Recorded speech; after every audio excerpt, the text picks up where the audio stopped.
अगर मैं आपसे कहूँ कि हम जिस धरती पर रहते हैं उसके नीचे एक और दुनिया मौजूद है, एक ऐसी दुनिया जहाँ इंसानों का नहीं बल्कि नागों का शासन था और उस दुनिया का सबसे शक्तिशाली राजा था तक्षक नाग। आज हम जानेंगे तक्षक नाग और नागलोक का वो सच जो इतिहास की किताबों में नहीं मिलता।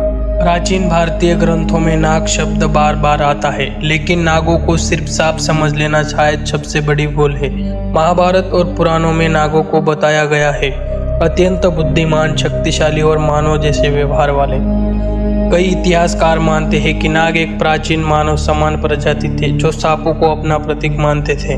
ग्रंथों के अनुसार नागवंश की उत्पत्ति कश्यप ऋषि और कद्रु से हुई।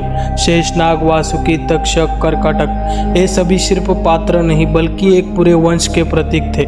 नागों को पाताल लोक का रक्षक कहा गया। तक्षक नाग नागों का सबसे शक्तिशाली और भयावह राजा था। महाभारत के अनुसार राजा परीक्षित को ऋषि का श्राप मिला कि 7वें दिन सर्पदंश से मृत्यु होगी और वही हुआ।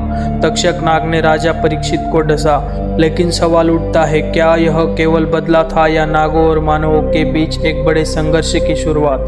नागलोक को पाताल लोक का एक भाग माना गया है, जहां सूर्य प्रकाश नहीं लेकिन रत्नों से रोशनी, सोने चांदी के महल और अत्याधुनिक संरचनाएं। ग्रंथों में नागलोक को धरती के नीचे बसी एक उन्नत सभ्यता बताया गया है। कई मंदिरों और मूर्तियों में नागों को आधे मानव आधे सर्प के रूप में दिखाया गया है। वैज्ञानिक मानते हैं कि प्राचीन काल में मानव की कई प्रजातियां थी, तो क्या नाग उनमें से एक थे या यह केवल एक प्रतीकात्मक चित्रण था।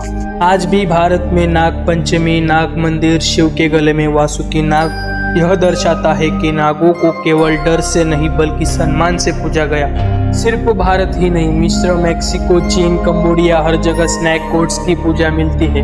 क्या यह संकेत है एक प्राचीन वैश्विक सभ्यता का। कई साधु और तांत्रिक मानते हैं कि नागलोक आज भी मौजूद है। कुछ रहस्यमयी गुफाएं, अजीब ऊर्जा और अनसुलझी घटनाएं आज भी सवाल खड़े करती है। तक्षक नाग सिर्फ एक कहानी नहीं बल्कि इतिहास का रहस्यमयी अध्याय है।